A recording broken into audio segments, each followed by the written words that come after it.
Good morning one and all. I welcome you all to Ganesh IAS Academy.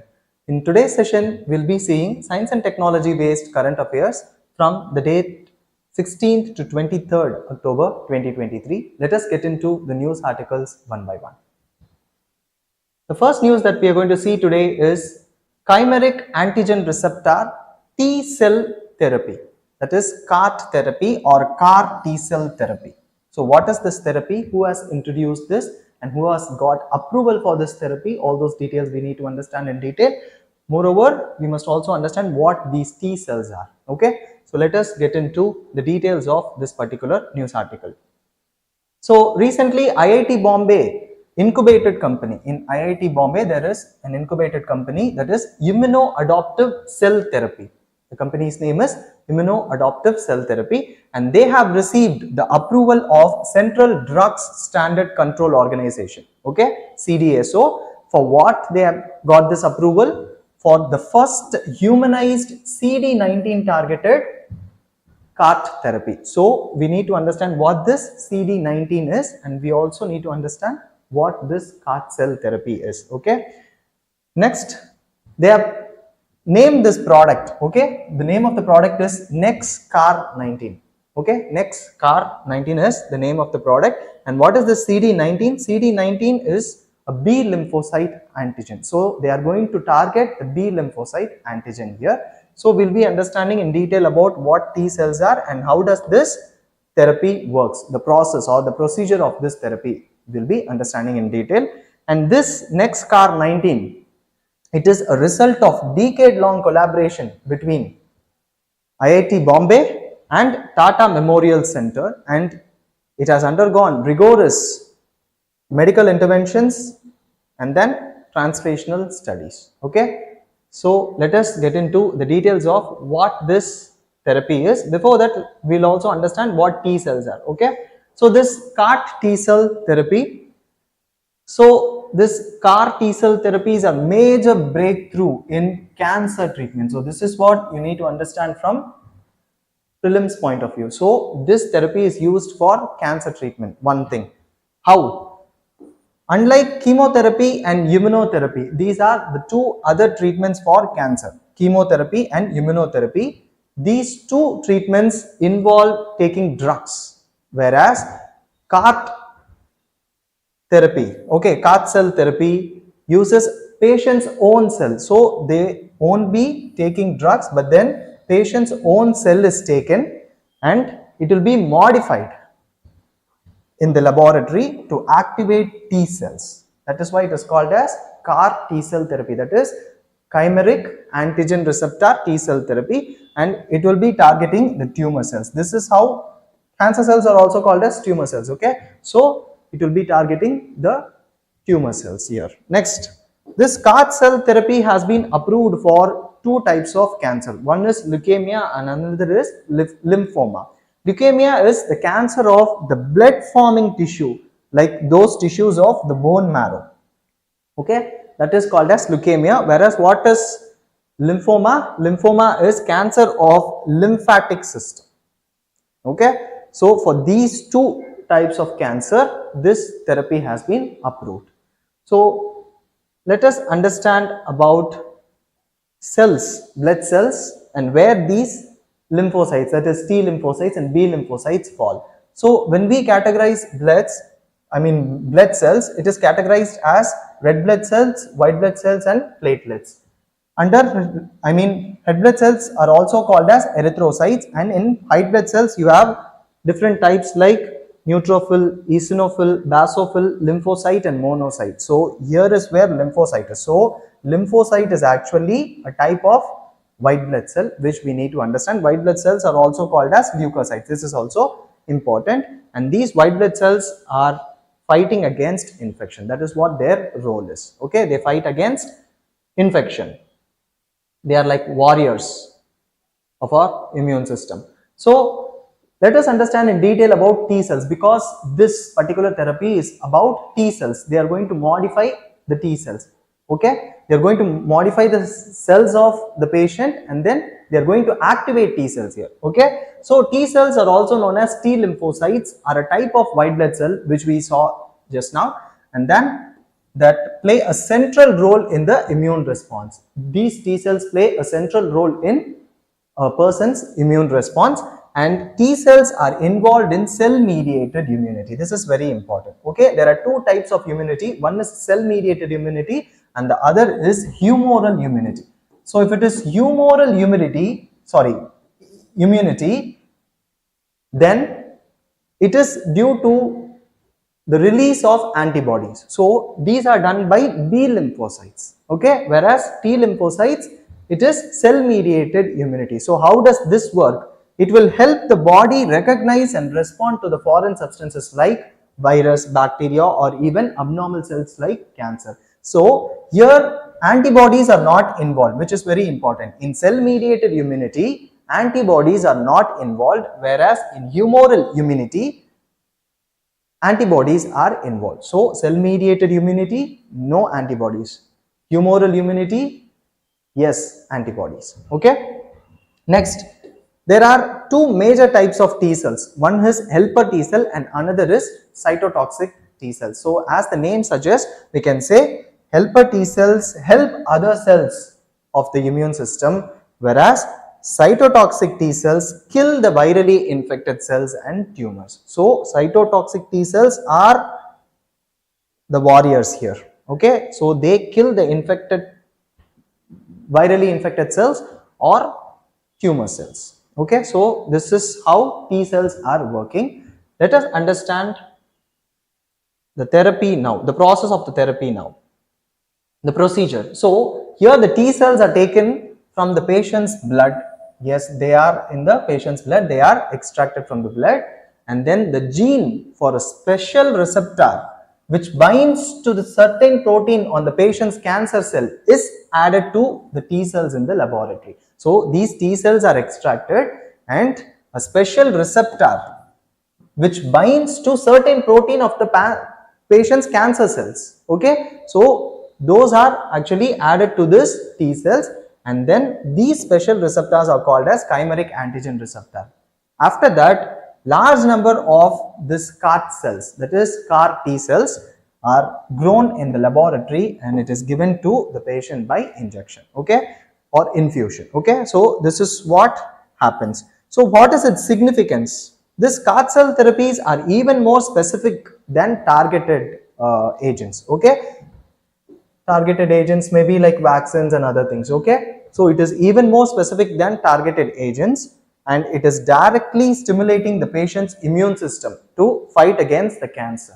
Thus, it leads to greater clinical efficacy. So these are the points which we need to understand from the significance point of or the importance point of view of this CAR cell therapy, and this is the reason why it is referred to as living drug.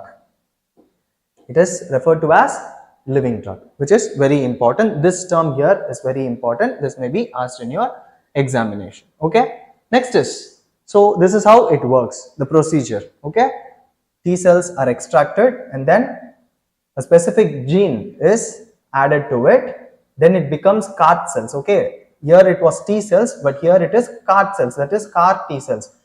Chimeric antigen receptor is added to it. Okay, and then it is grown in the laboratory setup. Later it is infused into the patient. Okay, and then the patient will be able to kill the cancer cells now. Okay, so this is how it is going to work.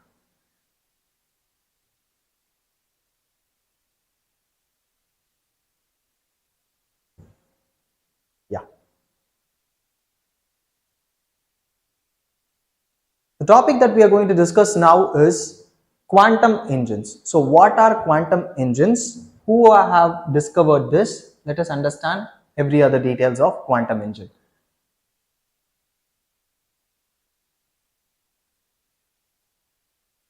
Yes. So researchers have made a groundbreaking discovery by developing quantum engine, which are also referred to as poly engines. We'll understand what poly engines are, and then it can convert the energy difference between two quantum states. Okay, so how this engine is going to work? It is going to convert the energy difference between the two quantum states of a group of atoms into useful work. So this energy difference between two quantum states of group of atoms is going to be converted into useful work. This is how it is going to work, and this innovation has this potential to advance our understanding about quantum thermodynamics, and it can also have applications in the development of more efficient quantum computers. Okay, so we have to understand what this Pauli exclusion principle here. Okay, so they have named this engine as Pauli engine. Okay, so we are going to understand what Pauli exclusion principle is, and here we are saying that a group of atoms are having two quantum states. Let us understand what are the particles there. Okay, yes, before that we must have to know the basics of what quantum state is. Okay, quantum state is nothing but a mathematical description of the physical properties of the quantum system. So if there is a quantum system, the mathematical description of the physical properties of that system is known as quantum state, and from this quantum state, this quantum state will be providing us a lot of information about the system, like the position, momentum, energy, spin, and even other observable quantities. All these can be measured from the quantum state, and quantum phenomena often defy our common sense. This we already know. Okay, so it defies our common sense and it challenges our classical understanding of the world. Okay, so it is taken to the smallest level. Thus, we cannot understand what quantum state is and how does the system works. Here we need to understand two particles, and there is energy difference between particles. One is bosons and other is fermions. So what are bosons here? First, let us know fermions. Fermions are building blocks of the matter. Building blocks of the matter is fermion, whereas bosons are particles that carry the forces acting between them. Okay, so fermions are like building blocks of a matter, whereas bosons are particles. They are also particles, but they are the one which carries the force acting between these fermions. Okay, they are also considered as particles, and bosons are particles that can share the same quantum state. Here is where it is important. Okay, bosons are particles that can share the same quantum state, whereas fermions are particles that obey the Pauli exclusion principle. Okay, that is why this engine is also called as Pauli engine. Okay, so what is this Pauli exclusion principle? We might have studied this in our chemistry, in our school chemistry. That is, two similar particles or two or more identical particles cannot be at the same quantum state. Okay, cannot be in the same quantum state. That is Pauli exclusion principle. So here boson particles are going to defy Pauli exclusion principle, whereas fermions are going to obey Pauli exclusion principle, which means bosons can share the same quantum state, whereas fermions cannot share the same quantum state. Okay, so they forbid them from occupying the same quantum state. This we need to understand. Okay, and how are we going to harness energy? That is due to the energy difference between bosons and fermions. Okay, so let us take this example. At very low temperature, bosons can behave very differently than fermions, because unlimited number of bosons can occupy the same lowest energy level, whereas fermions have to fill up higher energy states. This is important. Okay, so fermions have to fill up higher energy states, whereas bosons can occupy the same energy level. So there is difference in energy levels here, and this energy difference between bosons and fermions has inspired researchers to design and build a novel quantum engine which can convert this energy difference into useful work. So this is how they are going to extract work, or they are going to harness this work. Okay, so how does this engine work? Let us understand point by point. First is quantum engine, also called as Pauli's engine. It consists of a gas of lithium-6 atoms. Okay, gas of lithium-6 atoms that are trapped in a combined optical and magnetic trap. So it is combined in an optical trap and as well as a magnetic trap, and this gas can be tuned to behave like boson as well as fermions by how? By changing magnetic field around it. So they are going to change the magnetic field around this gas. Thus they will be tuned to behave like bosons as well as fermions. Okay, so This is possible because atoms can pair up into bosonic molecules. Okay, when there is pairing up, then it becomes bosonic molecules, and when the atoms dissociate, then they become fermionic atoms, which is important. Okay, so when they pair up, they become bosonic molecules, and when they dissociate, then they become individual fermionic molecules. Okay, depending upon the strength of the magnetic field, this can be altered. Okay, either to pair up or to dissociate.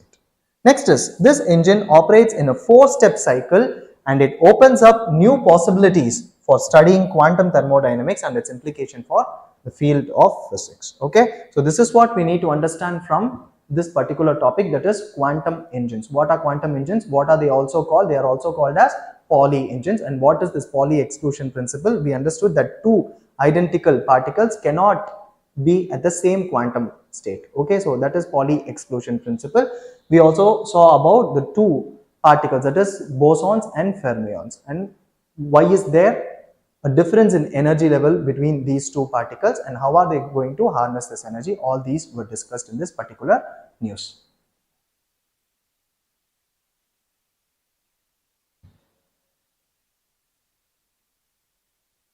The topic that we are going to discuss now is roadmap for ISRO. So what is this roadmap for ISRO and who has charted this roadmap? Let us understand.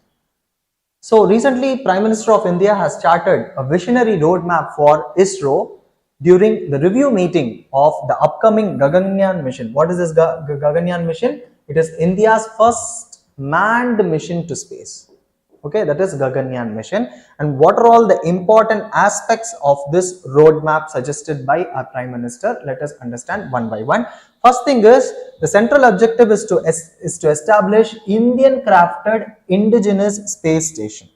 Okay, they are going to establish an Indian crafted indigenous space station, and that station would be called as Bharatiya Antariksha Station. Antariksha means space related. Okay, so Indian space station, that is what this is, Bharatiya Antariksha Station. Okay, and this monumental endeavor of establishing an indigenous space station is expected to be released by the year 2035, which is important. And at present, there is an international space station, right? And this space station is being managed by US, Russia, Canada, Japan and European space agencies. These are the countries which is managing this international space station at present, and it is anticipated to be decommissioned by the year 2030.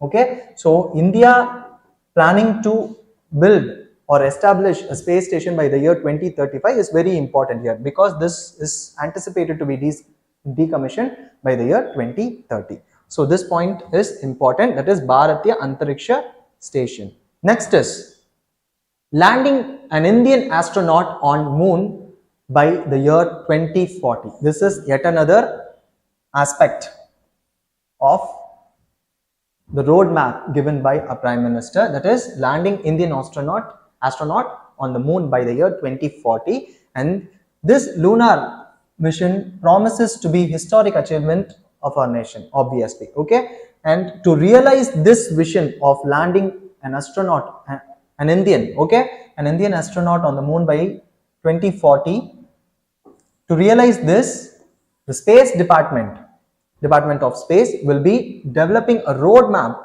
for moon exploration, which will encompass three things. Okay, first thing is Chandrayaan missions. So far we have sent 3 Chandrayaan missions, right? So we must have to repeatedly keep sending Chandrayaan missions. Then only we can achieve this particular feat. Okay, next is development of next generation launch vehicle. This is also necessary. Okay, so we are focusing on developing next generation launch vehicle. At present we have launch vehicles like PSLV, GSLV, SSLV and other things. Okay, next is construction of new launch pad. This is also a requirement. At present we have Sriharikota, and yet another new launch pad is being developed in Kulasegarapattanam in Thoothukudi district of Tamil Nadu. Okay, but we need to construct even newer launch pads. Okay, next, setting up human centric laboratories and associated technology, which will be a background for all this. Okay, so this is also there. That is the second aspect of it. The third one is The Prime Minister has urged the Indian scientists to expand their horizon further by working in interplanetary missions. So he asked scientists to focus on interplanetary missions. Okay, so this include development of space vehicle for orbiting Venus. This is one thing, and another for landing on Mars. We already have sent an orbiter for Mars, that is MOM, also called as Mangalyaan. Okay, here we are planning to land on Mars also. Okay, this indicates a broader commitment to exploring the solar system. Okay, so interplanetary mission, landing an Indian astronaut on moon, and then the Bharati Antariksha station. These are the three important aspects of this roadmap suggested by our Prime Minister. Okay.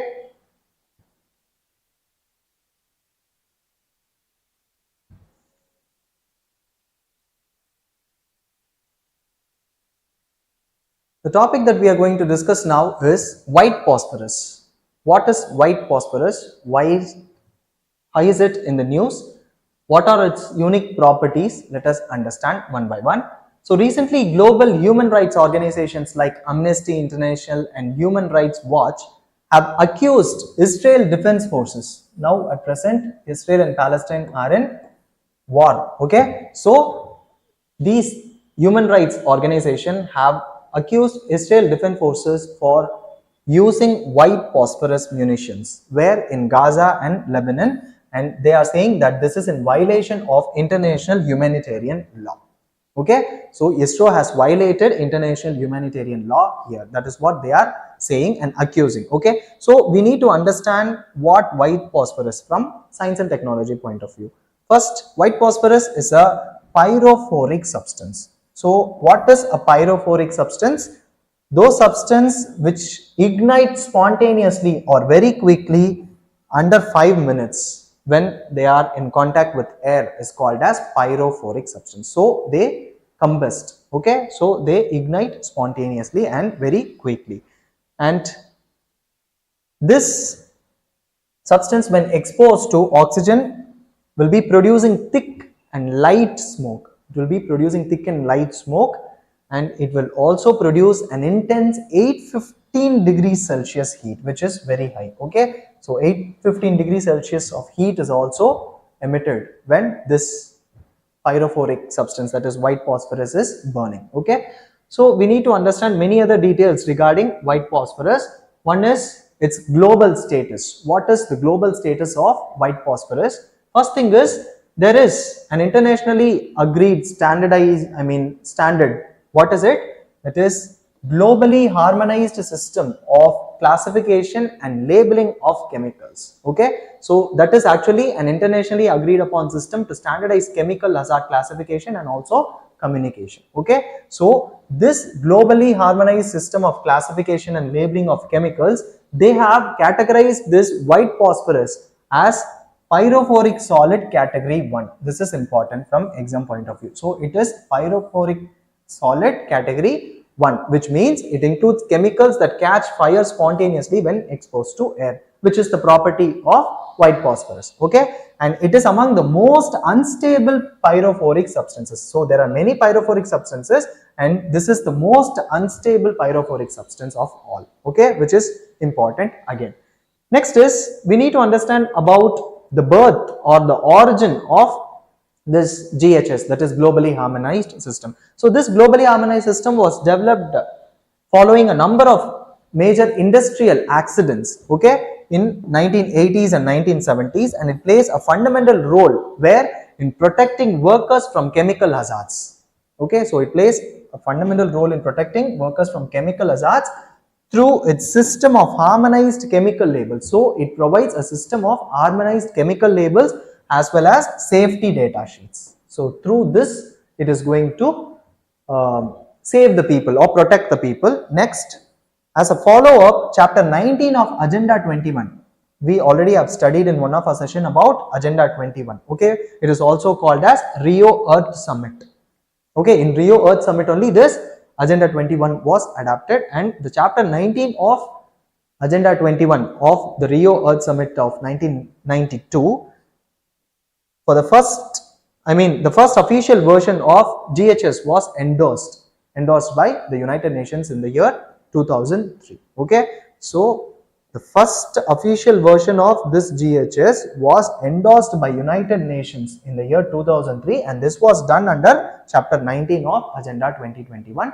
And this Agenda 2021 is, it belongs to the Rio Earth Summit of 1992. Okay, from there only we got this. Okay. Next is, what else do we have to understand? What are all the military uses of white phosphorus? First thing is, its primary military use is smoke screen. It is used as a smoke screen, that is to hide troops movement on the ground. So when the troops are going to move, then to hide them from the enemy, these smoke screens are used. Okay, they are used as smoke screen, and the smoke act as a visual obscurant. Okay, so it acts as a visual obscurant. Next is, this white phosphorus is also known to mess with infrared optics. This is also important. Okay, so they mess with infrared optics and other weapon tracking system, and white phosphorus can also be used as an incendiary weapon. Okay, it can also used as incendiary weapon. What are incendiary weapons? Those weapons which are designed to cause fire is called as incendiary weapon. Okay.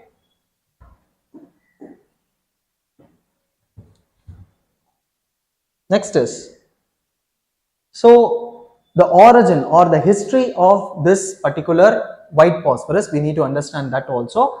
The Irish nationalists in late 19th century have first used white phosphorus munitions, and in a formulation which became known as Fenian fire. They called it Fenian fire. And what is this term Fenian? Fenian is an umbrella term which is used for Irish nationalists. So Irish nationalists are called as Fenians. Okay, so it is also called as Fenian fire, which is important. And these munitions have since been used around the world. So first Irish people have used it and they named it Fenian fire. Okay. And at present, what is the legal status of white phosphorus? That also we need to understand. Like, is it permitted for use? That we need to know. So this white phosphorus munitions are not under blanket ban. Okay, which means they are not completely banned, but they are regulated under this IHL, which we already saw, that is International Humanitarian Law. So it is regulated under IHL, but it is not under a complete ban. Why is it not under a complete ban, though it being such a harmful chemical? That is because it is not considered a chemical weapon. So for a substance to be recognized as a chemical weapon, then it must have this property called toxicity, whereas this white phosphorus does not have this property called toxicity. Its operational utility is due to heat and smoke. So it only releases heat and smoke, but it is not toxic. Just because it is not toxic, it is not categorized as a chemical weapon. Okay, that is why it is not under a complete ban, okay, or a blanket ban. And thus this white phosphorus is governed by Convention on Conventional Weapons. Okay, specifically Protocol 3 of this Convention on Conventional Weapons, which deals with incendiary weapon, that is those weapons which are able to produce fire. Okay, produce heat and fire. Okay, so this is what we need to know about what white phosphorus is, where was it used, that we need to know, and what is its property, what are its unique properties, what is its global status and the legal status, and when was it used the first time. Okay, all these details we need to know from this particular article.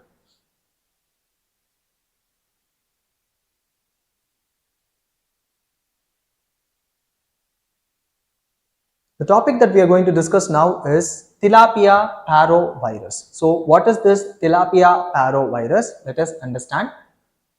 So India has witnessed its first encounter with Tilapia Parovirus in Tamil Nadu, causing a significant impact on the country's aquaculture. Okay, so this Tilapia Parovirus is a virus which affects a particular variety of fish called as tilapia. Okay, it happened in Tamil Nadu recently, and this is going to impact our country's aquaculture. That is why it is in news. And this virus has been reported in farm bred tilapia. What is tilapia here? It is a freshwater fish species, which is important. Okay, it is a freshwater fish species, and then it has raised concerns due to its high mortality rates, which is important. So this tilapia virus has high mortality rates. Details about the mortality rates we'll see in the upcoming slides. Okay, and this virus is a viral pathogen that primarily affects this particular fish variety, that is tilapia, and it belongs to Paroviridae family, and it is known for its small, non-enveloped and single-stranded DNA virus. Generally, when we say single-stranded, then we understand it to be a RNA virus, but here it is single-stranded DNA virus, and it is non-enveloped and it is small. These are the properties of this particular virus, that is Tilapia Parovirus or TIPV. And what is its emergence and impact? And it emerged for the first time. So the first report, it was first reported in China in the year 2019, and later in Thailand in the year 2021, and India is the third country to report the occurrence of tilapia virus. So that is why it is important. So India is the third country to report this virus, and this tilapia virus has caused mortality rates ranging from 30 to 50% on fish farms, which is alarming. And when we see in the laboratory settings, then it has led to 100% mortality, which highlights its devastating effect. Okay, so all these details are important. So in laboratory setup, it has led to 100% mortality, whereas in fish farms, its mortality rate is ranging from 30 to 50%. Next is, what are all the consequences of this tilapia outbreak for India? Okay, so this outbreak can pose a threat to the biodiversity and ecology of the freshwater bodies, as tilapia is an invasive species here. Okay, so tilapia is an invasive species which can compete with the native fish for food and space. That is again a problem here. Next, this virus outbreak can also affect the food security and nutrition, because many fishing community are dependent on this tilapia as a source of their protein as well as income. Okay, so this way also it is going to affect, that is, it is going to affect our food security and nutrition. Next is, this tilapia freshwater fish is widely cultured and consumed in India, and these fishes are native to Africa, which is very important. Okay, so tilapia fish are native to Africa, and they have gained popularity as it is widely cultivated and harvested food source in India. Okay, and tilapia farming in India, we need to understand where is it farmed.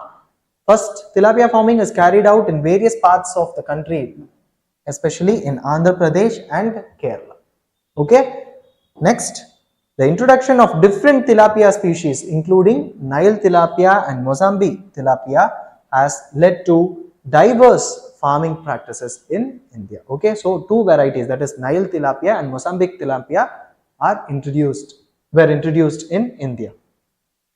When were they introduced? That also we need to know. That is, Nile tilapia was introduced in 1970s because it is favored for its large size and scale of cultivation. Large size and even scale of cultivation is larger for Nile tilapia. Next is Mozambique tilapia, which is also referred to as jalebi in Tamil. We call it jalebi fish, or jalebi mean we call it. Okay, and it was introduced to Indian freshwater bodies in 1950s. So this word becomes again and again important, that is, it is a freshwater fish. Okay, next is, this Mozambique tilapia is known for its adaptability to low oxygen levels in water. This is again important.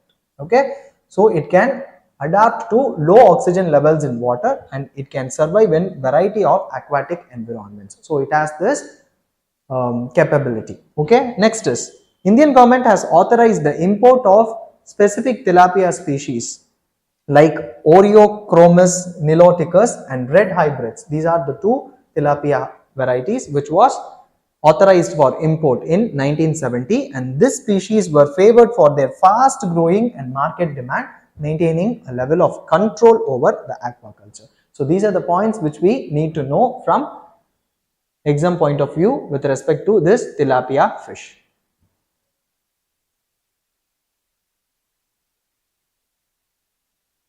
The topic that we are going to discuss now is World Food Day 2023. When was this day observed and what is its significance? Let us understand. World Food Day is celebrated to commemorate the establishment of United Nations Food and Agriculture Organization, FAO. Okay, United Nations has this Food and Agriculture Organization, and the establishment date of that organization is 16th October 1945, and to commemorate this we are celebrating World Food Day. Okay, and the emphasis of World Food Day celebration every year is on the furtherance of food security all over the world. So they are focusing on the furtherance of food security. And for the year 2023, the theme of the World Food Day is water is life, water is food, leave no one behind. Okay, water is life, water is food, leave no one behind is the theme for the year 2023, and it emphasizes attainment of Sustainable Development Goal 2. What is that Sustainable Development Goal 2? That is zero hunger. We have 17 goals here under Sustainable Development Goals, which has this target year of 2030. Okay, and the goal 2 here is zero hunger. This is what we need to know from this news.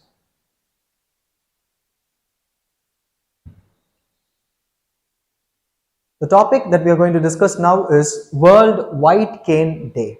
Okay, so when is this day observed and what is its significance? Let us understand. So World White Cane Day is observed globally on 15th October. And what is its aim? Its aim is to promote accessibility and inclusion of individuals with disabilities, especially those with visual impaired, those who are visually impaired. Okay, next is, it is also known as White Cane Safety Day. This World White Cane Day, also known as White Cane Safety Day, and the day was first observed in the year 1964 in United States. It was recognized by President Lyndon Johnson. Okay, and white cane. What is white cane? White cane is that white stick that visually impaired people use. Okay, so this white cane is a navigation and identification aid for people living with sight loss. Okay, and this symbolizes as a powerful symbol. I mean, it represents as a powerful symbol for visually impaired individuals, and it represents their independence, mobility, freedom and confidence. Okay, this white cane represents their independence, mobility, freedom and confidence. They need not be confined to a closed environment. They can move with the help of this white cane. Okay, so that is why it is also called as White Cane Safety Day. When is it observed? On 15th October.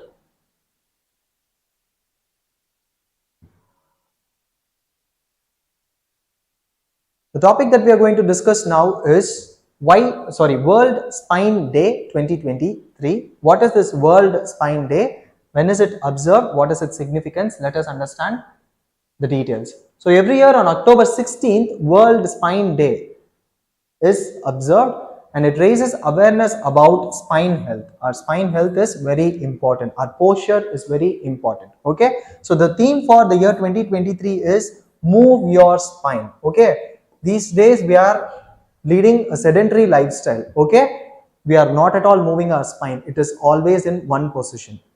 Maximum it is in an arched position. Okay, it shouldn't be. Okay, so move your spine is the theme for the year 2023, which emphasizes the role of physical activity and movement in preventing and managing spinal pain and disability. Okay, this spinal pain and disability is a major problem these days, even among youngsters. Okay, and this World Spine Day was initiated in the year 2008 by World Federation of Chiropractic.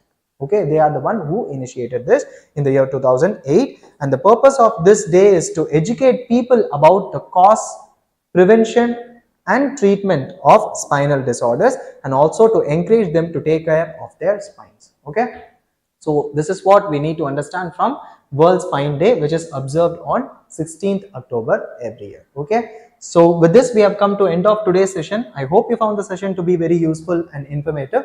Let us see in the next session. Thank you.